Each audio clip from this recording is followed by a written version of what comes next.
देखिए बच्चों, महु सनेह सकोच बस सन्मुख कहीं न बैन, दर्शन तृप्त न आजू लगी प्रेम पियासे नैन। महु मतलब यहाँ पर हो गया, देखिए ओरिजिनल रामचरितमानस में भी मैं दिखा देता हूँ।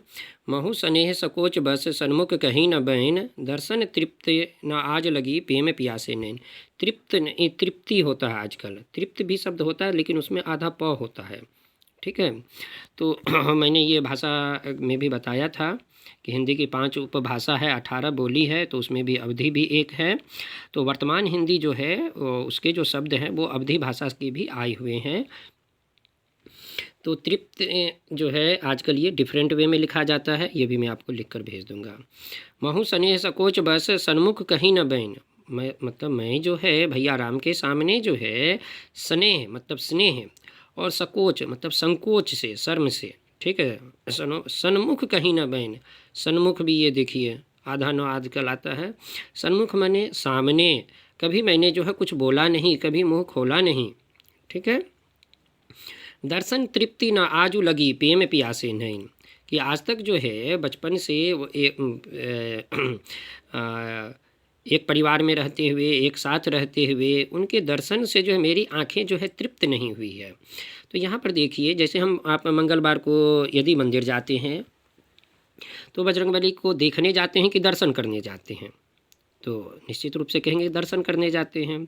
और उसी प्रकार से जैसे हम किसी संत महात्मा के पास या किसी हमारे परिवार बुजुर्ग हों परिवार के, जैसे नाना हो या कोई दादा हो गाँव वगैरह में, या परदादा हो, मतलब इस तरीके के जो ज़्यादा ही बुजुर्ग हैं, तो उनको हम देखने जाते हैं कि मतलब हालचाल लेने जाते हैं।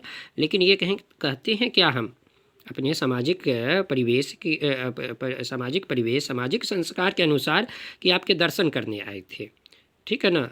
तो दर्शन करना जो है, यह शब्द जो है देखना से, देखना केवल एक फिजिकल फिनोमेना है, भौतिक घटना है।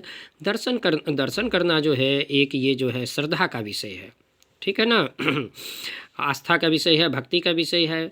तो यहाँ पर जो है भरत जी कह रहे हैं दर्शन तृप्ति न आजू लगी प्रेम पियासे नैन, ठीक है। तो यहाँ पर जो है आप ये इसका सामान्य अर्थ नहीं, विशेष अर्थ समझेंगे कि जिस तरीके से जो है भक्त भगवान को देखकर कभी तृप्त नहीं होता, संतुष्ट नहीं होता। आप इसका एक एग्जाम्पल ले लीजिए कि आप मंदिर जाते हैं मंगलवार को, अब 2 4 5 साल तक गए हैं, उसके बाद आपके मन में क्या आता है ऐसा कि अब बजरंगबली को बहुत देख लिए मंगलवार को, अब चलिए अब दूसरे देवता के पास जाते हैं। कि जिस भगवान के प्रति हमारी आस्था होती है, हमारा विश्वास होता है, तो हम दर्शन करते हैं और दर्शन से कभी संतुष्टि की प्राप्ति नहीं होती है, ठीक है। और ये लगता है कि दर्शन की बार बार कि बार बार दर्शन हो।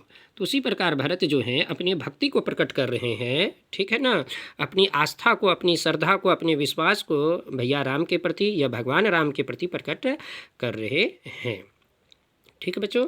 तो यहाँ तक तो ये नॉर्मल मीनिंग हो गया। और यदि आप स्पेशल मीनिंग में जाएंगे तो यदा यदा ही धर्मस्य ग्लानिर्भवति भारत अभ्युत्थानम धर्मस्य, है ना, ये वाला सेंटेंस आपने सुना है। तो राम जी जो हैं विष्णु भगवान के अवतार हैं, ठीक है। तो उनके जितने भी ये सहयोगी हैं, चाहे उनके माता पिता हों, भाई हों, माता हो, या चाहे जितने भी बंदर वगैरह हों, तो सभी को पूर्व जन्म में वो पूर्व जन्म के सभी जो हैं तपस्वी हैं, देवता हैं, जो राम जी के इस महान काम, है ना, जो अत्याचारी रावण का वध करने के लिए आए थे, तो सभी उनके सहयोगी बनकर आए हुए थे, ठीक है ना।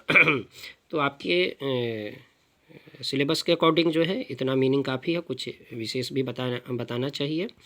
तो ये आपका फर्स्ट पैराग्राफ जो है इस तरीके से 3 वीडियो में मैंने पूरा कर दिया है, क्योंकि इसमें बच्चों को सबसे ज़्यादा कठिनाई आती है और ये चैप्टर इम्पोर्टेंट है, इसमें से 100% क्वेश्चन आते हैं और बच्चे बार बार कंफ्यूज होते हैं। तो इसलिए मैं वीडियो ही बना दे रहा हूँ और इसको यूट्यूब पे डाल दे रहा हूँ, जिससे आप भी इससे रिवीजन करते रहे और जब आवश्यकता हो तो मैं इसी को रिपीट कर दूँगा, भेज दूँगा फिर से।